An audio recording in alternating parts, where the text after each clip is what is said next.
បាទសួស្តីបងប្អូនទាំងអស់គ្នាបាទថ្ងៃនេះខ្ញុំបាទនឹងធ្វើការ review បន្ថែមពាក់ព័ន្ធទៅនឹងការដាក់ Gmail PayPal នៅក្នុងកម្មវិធី Click Club បាទព្រោះអីមានបងប្រុសមួយដែលគាត់បានតាក់ទងមកកាន់ Facebook page របស់ខ្ញុំដែលគាត់ចង់ឲ្យខ្ញុំធ្វើការបង្ហាញពីរបៀបនៃការដាក់ Gmail PayPal ចូលមកកាន់កម្មវិធី Click Club បាទចឹងបងប្អូនមុននឹងទៅដល់ការបង្ហាញរបស់ខ្ញុំសូមបងប្អូនជួយចុច Subscribe បន្តមកបើកនៅសញ្ញាកណ្ដឹងដើម្បីទទួលបាននៅវីដេអូថ្មីៗពាក់ព័ន្ធទៅនឹងកម្មវិធី Make Money Online ណាបាទចឹងខ្ញុំសូមបង្ហាញទៅកាន់នៅក្នុង Channel របស់ខ្ញុំបន្តិចសិនបងប្អូនទាំងគ្នាបាទនេះគឺជាទម្រង់នៅក្នុង Channel YouTube របស់ខ្ញុំបាទគឺមានឈ្មោះ T រដ្ឋាណាបងប្អូនទាំងគ្នាបាទចឹងបងប្អូនអាចធ្វើការចូលទៅរកវីដេអូដែលបងប្អូនចង់ទៅរកនៅក្នុងកម្រងវីដេអូឬក៏ playlist ណាបងប្អូនទាំងគ្នាបាទអញ្ចឹងបងប្អូនចូលមកកាន់កម្រងវីដេអូមកបាទបងប្អូននឹងឃើញនៅពីកម្មវិធីដែលខ្ញុំបានបង្ហាញពីតកតងទៅនឹងចំណេះដឹងពីរបៀបនៃការបង្កើតកាបូបលុយនិងចំណេះដឹងតកតងទៅនឹង Facebook តកតងនឹងកម្មវិធីរកលុយរបស់ខ្មែរនិងតកតងទៅនឹងកម្មវិធីរកលុយរបស់បរទេសបាទអញ្ចឹងនៅចូលមកកាន់ទម្រង់ដើមវិញតាបាទដែលបងប្អូនជា fan របស់ខ្ញុំណាបងប្អូនអ្នកគ្នាបាទអញ្ចឹងបងប្អូនធ្វើការជួយគាំទ្រនៅ channel ខ្ញុំឈ្មោះT រដ្ឋានេះផងបាទដែលជាអក្សរខ្មែរបងប្អូនអ្នកគ្នាបាទអញ្ចឹងបងប្អូនជួយគាំទ្រនៅ channel មួយនេះផងបាទអញ្ចឹងបងប្អូនដែលគាត់ចង់បាន subscribe ណាបងប្អូនអ្នកគ្នាបងប្អូនដែលចង់បាន subscribe បងប្អូនត្រូវមកចូលមកកាន់ channel T រដ្ឋាជាអក្សរខ្មែរនេះណាបងប្អូនធ្វើការមើលនៅវីដេអូមួយណាក៏បានហើយបន្ទាប់មកបងប្អូនធ្វើការ comment នៅខាងក្រោមមកខ្ញុំបាននឹងធ្វើការសង subscribe ទៅដល់បងប្អូនវិញណាបងប្អូនអ្នកគ្នាបាទអញ្ចឹងកុំឲ្យខាតពេលវេលាយូរយើងខ្ញុំសូមបង្ហាញបងប្អូនទៅកាន់នៅកម្មវិធី Click Club វិញបាទនៅចឹងនៅពេលដែលបងប្អូនចូលមកកាន់កម្មវិធី Click Club គឺវាមានតែទម្រង់បែបនេះបងប្អូនអ្នកគ្នាបាទដើម្បីនៅក្នុងការមើលនៅវីដេអូបាទបងប្អូនគាត់ជាដឹងហើយពីរបៀបនៃការមើលនៅវីដេអូដែលដើម្បីទទួលយកកាក់កម្មវិធី Click Club គឺវាមានការអាប់ដេតខ្លះៗនៅមុខងារមួយចំនួនដែលវាកាន់តែងាយស្រួលជាងមុននៅក្នុងការរកលុយបាទចឹងបងប្អូនចូលមកកាន់កន្លែងនេះមកកន្លែងកណ្ដាលនេះបងប្អូនពិតជាឃើញនេះកន្លែង spin នេះកន្លែង spin នេះគឺវាក្នុងរយៈពេលវាក្នុងមួយថ្ងៃគឺយើងឲ្យយើង7នៅ5ដងបងប្អូនអ្នកនេះបាទគឺយើងអាចមានឱកាសក្នុងការឈ្នះលុយឬក៏អាចក្នុងការបើករង្វាន់ណាបងប្អូនអ្នកនេះបាទចឹងខ្ញុំសូមបង្ហាញពីរបៀបនៃការ spin lucky spin នៅកន្លែងនេះណាបងប្អូនអ្នកនេះបាទចឹងយើងអាចទទួលបានចឹងបងប្អូនចុចលើពាក្យថា lucky spin នេះមកបាទចឹងវាតនេះវាឲ្យយើង spin បានម្ដងបាទយើងឲ្យយើង spin ចឹងយើងធ្វើ spin មកអូខេចឹងបងប្អូនធ្វើការ spin មកបើសិនជាបងប្អូនមានសំណាងទៅបងប្អូនអាច spin បាន10សេន20សេនបាទតនេះគឺខ្ញុំ spin ទទួលបាន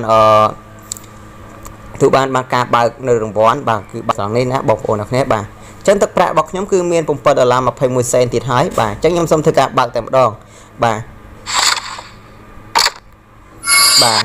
ចឹងហើយទាំងនេះគឺជាទឹកលុយរបស់យើងបងប្អូនអាចធ្វើការចូលមកមើលក្នុងប្រវត្តិក្នុងការដកលុយរបស់ខ្ញុំបាទចឹងបងប្អូនចូលមកកាន់កន្លែង trade 3មកtrade ខាងលើ3នេះបាទនេះគឺជាប្រវត្តិនៅក្នុងការដកលុយរបស់ខ្ញុំគឺខ្ញុំដកបានចំនួន$127.10សេនហើយបងប្អូនអ្នកគ្នាបាទនេះគឺជាកម្មវិធីមួយដែលល្អសម្រាប់ក្នុងការដកលុយមែនតើបាទគឺខ្ញុំដកបាន$127.10សេនណាបងប្អូនអ្នកគ្នាបាទកម្មវិធី Click Club វាគឺជាកម្មវិធីដែលល្អសម្រាប់ក្នុងការរកលុយហើយវាក៏អាចធ្វើការដកលុយបានពិតទៅចូលទៅកាន់គណនី PayPal ហើយយើងក៏អាចធ្វើការវេលុយពី PayPal មកទៅកាន់គណនីវិញឬក៏ True Money ដែរបាទអញ្ចឹងការ review បន្ថែមខ្ញុំសូម review ប៉ុណ្ណឹងអញ្ចឹងខ្ញុំសូមងាកទៅកាន់បងប្រុសដែលគាត់បានសួរខ្ញុំពីរបៀបនៃការដាក់ Gmail PayPal តើយើងគួរដាក់ត្រង់ណាបាទអញ្ចឹងទៅនេះបងប្អូនអ្នកគ្នាបងប្អូនមកកាន់កន្លែង profile យើងណាបងធ្វើការចូលមកកាន់ profile បាទបងចូលកន្លែងកាន់ profile នេះមកកន្លែងព្រួយនេះបាទអញ្ចឹងបកបន្ទាប់មកបងធ្វើការអូសឡើងលើមកបាទបងធ្វើការអូសឡើងលើបាទធ្វើការអូសឡើងលើអញ្ចឹងបងនឹងឃើញនៅពាក្យមួយថា PayPal email អញ្ចឹងបងធ្វើការដាក់ PayPal email ចូលមកបាទអញ្ចឹងខ្ញុំមិនបំពេញទេព្រោះអីខ្ញុំបានបំពេញរួចរាល់ហើយអញ្ចឹងវានៅពេលដែលយើងបានបំពេញហើយគឺវាមិនតម្រូវឲ្យយើងដាក់ទៀតនោះទេបាទអញ្ចឹងយើងអាចធ្វើការដាក់នៅត្រង់នេះណាបងប្អូនអ្នកគ្នាបាទគឺដាក់ត្រង់នេះគឺកន្លែង PayPal email ហ្នឹងមកបងប្អូនចូលមកកាន់កន្លែង profile ដែលកន្លែងព្រួយខាងលើណាបាទកន្លែងព្រួយខាងលើមើលមកនេះបងប្អូនចូលមកកាន់ត្រង់នេះបាទត្រង់នេះមកចូលកាន់កន្លែងព្រួយហ្នឹងមក ចឹងវានឹងចេញនៅតម្រងបែបនេះហើយវានឹងចេញនៅតម្រងបែបនេះបងប្អូនធ្វើការ scroll បន្តិចមកវានៅខាងក្រោមគេបាទនៅខាងក្រោមគេបងប្អូននឹងឃើញពាក្យថា PayPal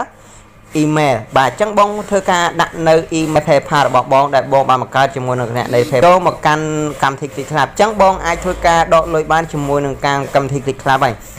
បាទចឹងខ្ញុំសូមធ្វើការបង្ហាញក្នុងការដកលុយបើសិនជានេះបងប្អូនបើសិនជាបងប្អូនមានលុយគ្រប់ណាគ្រប់ហើយនេះ$10គឺវាធ្វើការឲ្យយើងដកហើយវានឹងសួរយើងបញ្ជាក់មួយសារទៀតថាតើយើងដកលុយចូលមកកាន់ PayPal ដែលយើងបានដាក់នឹងអត់ណា